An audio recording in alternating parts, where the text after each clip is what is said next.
So here's the standard practice that we're going to have during the week. Now, number one, we have practice leaders every week, and they're going to be the people who are in charge of making sure that we keep to this schedule, like down to the minute. The biggest thing I can stress is when you get there, rig up as fast as you can, dress as fast as you can, and be ready for the talk at 4 o'clock. And you don't want to be dressing during the talk because you won't be able to pay attention and you'll be a distraction to everyone. So be dressed before we start our initial briefing for practice.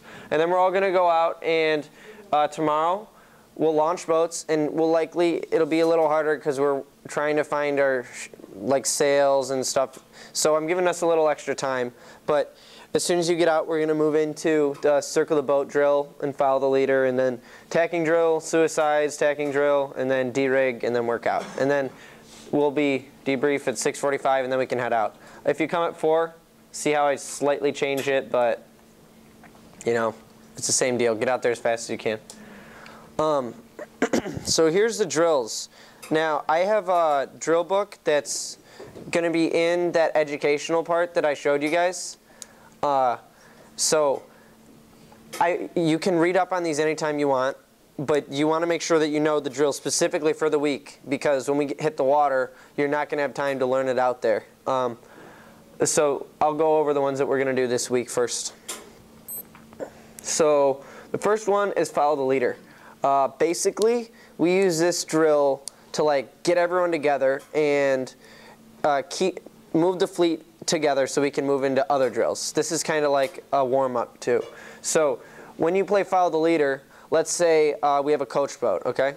The coach boat will signal, everyone line up, and they'll do an arm signal like this, and they'll blow their whistle a bunch. And the goal is to stay literally your bow right on the boat ahead of you stern, as close as you possibly can. Now, the trick is you're not like this. You're not outside them. You're exactly single file, and if they slow down, you slow down, but you stay right behind them. Now, that's where you learn stuff from this drill, because it teaches you how to overturn with your tiller a bunch and luff your sails right on command so that you don't sail past the guy in front of you. And it also teaches you to speed up quickly, like things you can do to roll. So with follow the leader, you're learning sail control, boat handling, communication, and changing gears between fast and slow and roll tacking and everything. Really though, stay single file, stay as close as you can to the boat in front of you so you get good practice out of it. The next one we'll do is circle the boat. This drill.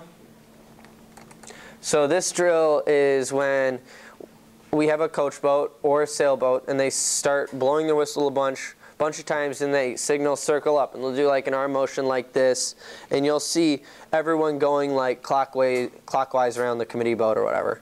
And in this drill, you want to pass A, as many boats as you can, and B, get the fastest tacks and jibes that you can get.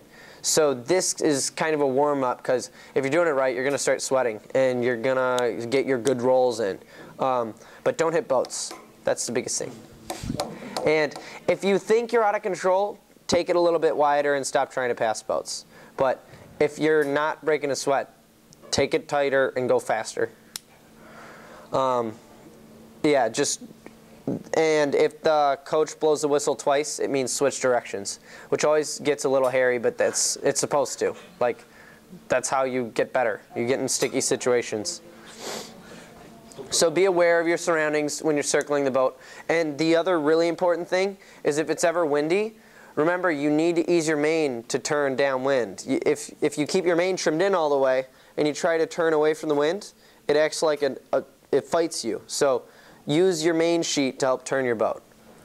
Yeah, go ahead. Yeah, sorry. For people who don't know what you're talking about, yeah. You're pairing us with people who know what they're talking about? Yeah, exactly. Especially this week. You will be with someone who's just going to tell you everything you need to know. Okay, so it's learning and also practice challenges. Exactly, yeah. Especially you freshmen too, if you guys haven't done these drills, you're going to be paired with someone new, but I expect you to all be intense. It's important you guys come ready to learn and work hard, I think is what Will was trying to say. Yeah. Okay, so tacking and gybing drill. This is one of the standard ones that we're going to do a lot. Let's say we lined up, and I want to write this one out. Okay, so this is a tacking drill. So let's say right here,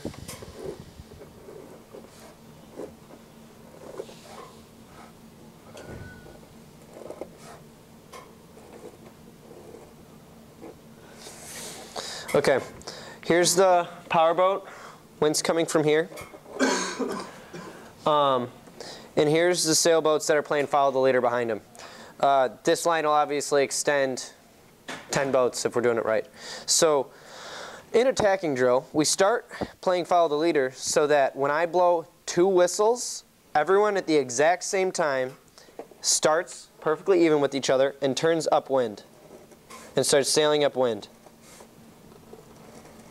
Now, from this point on, anytime the coach blows 1 whistle, you tack. And so on. So this can go back and forth 20 times of tacking. Tacking is when you turn. Yeah. So what we want to learn from this drill is roll tacks and speed testing. Because you know, when we line up correctly like this, if we did follow the leader correctly, we will do this drill. And if we are all evenly matched, we will stay next to each other after every single tack.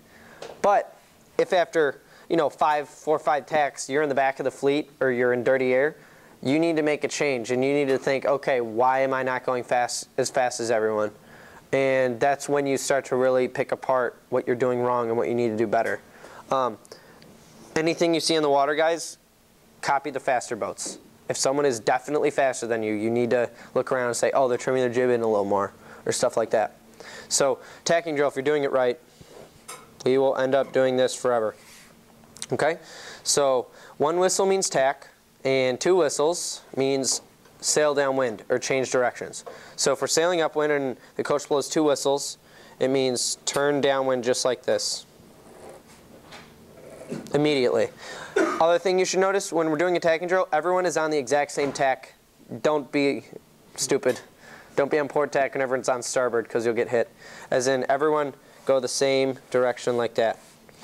So we switched it to a gybing drill. Now we're going downwind. Now, every time I blow the whistle, you jibe together at the same time. And if you're doing it right, you stay together. Blow another whistle, jibe. And 2 whistles, like before, it means... Change direction to 3 whistles? No. Isn't high-low downwind 2 whistles? No. I've always used 2. It doesn't matter. Yeah, like... we can change it though. Ryan brings up a good point of like you can always, like 3 whistles could be stop your boat or stuff like that. But we'll start out with this. This is easy to remember. And I always tell you guys during practice. So if you're sailing downwind and you hear 2 whistles, it means turn around and sail upwind. And then keep doing a tacking drill. Tack on the whistle, back and forth. You get the point. Tack on the whistle. 2 whistles means change directions. Most importantly, you want to line up immediately behind the committee boat, or behind the follow the leader boat, and turn up at the exact same time. If you don't turn up at the exact same time, then the other boat has an advantage and they'll give you dirty air and the drill doesn't work. The next thing is our focus drill for tomorrow. This is one of my favorite drills for mark roundings. It's called suicides.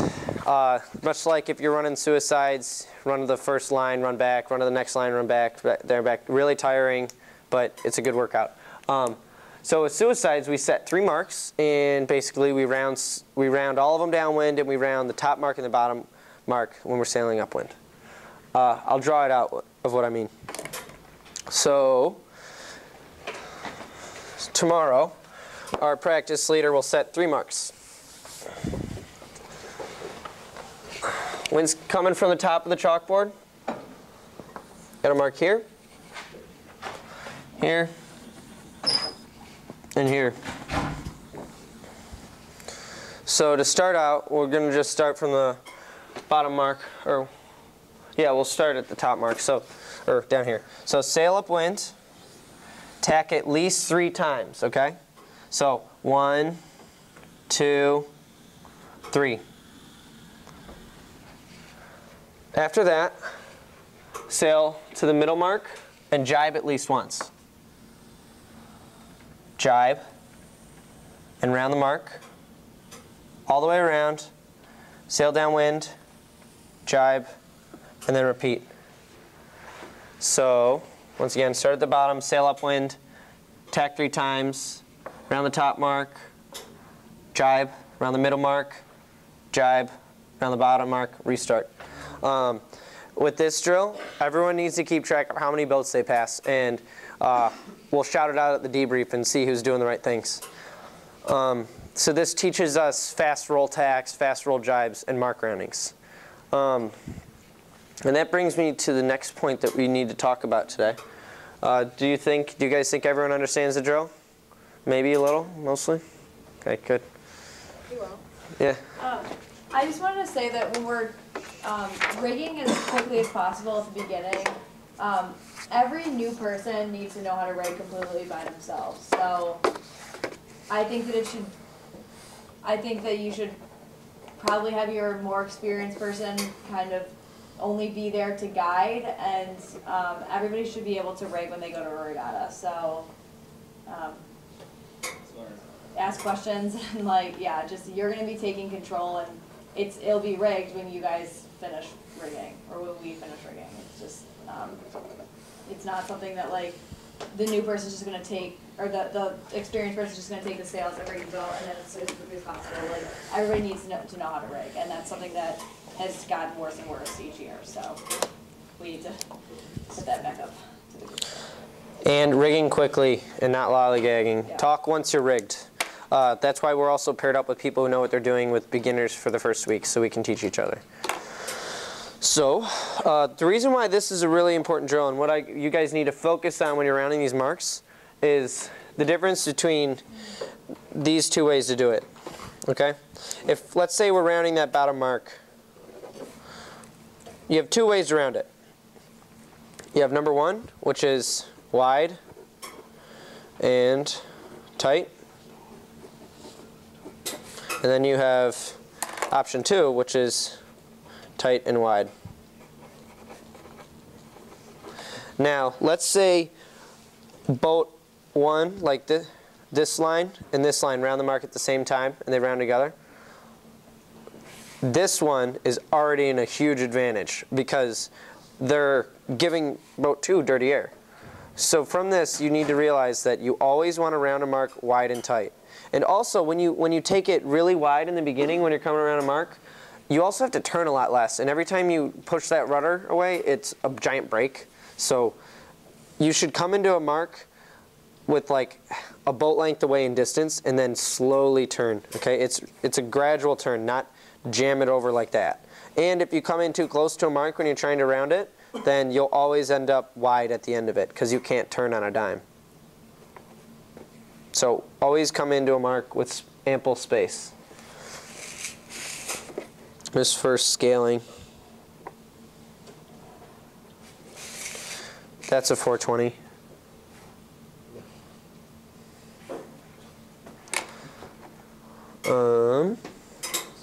So, quick review of suicides, 3 marks.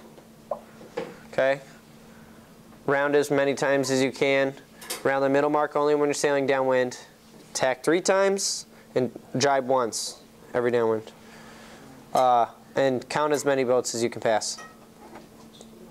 Ryan, do you have anything to add? Probably one more. Okay.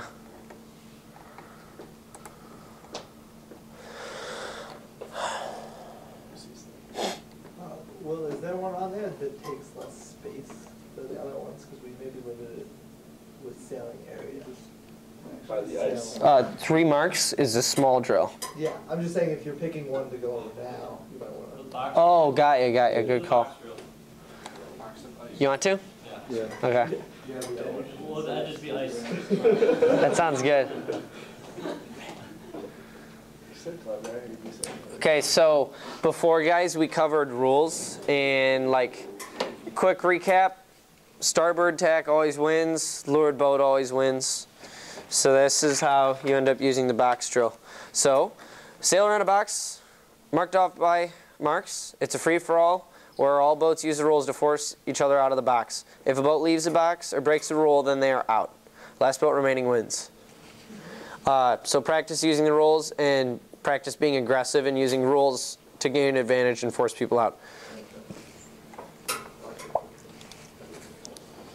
So when you're looking at it, be like this. There's an imaginary line, and the wind's coming from the top like this, and there's an imaginary line that if any part of your boat, I'm talking like the railing or your crew's ponytail, like anything, it all counts. And this is, you can also use to like kind of sight like line distances. Yeah, don't hit boats though, but yeah.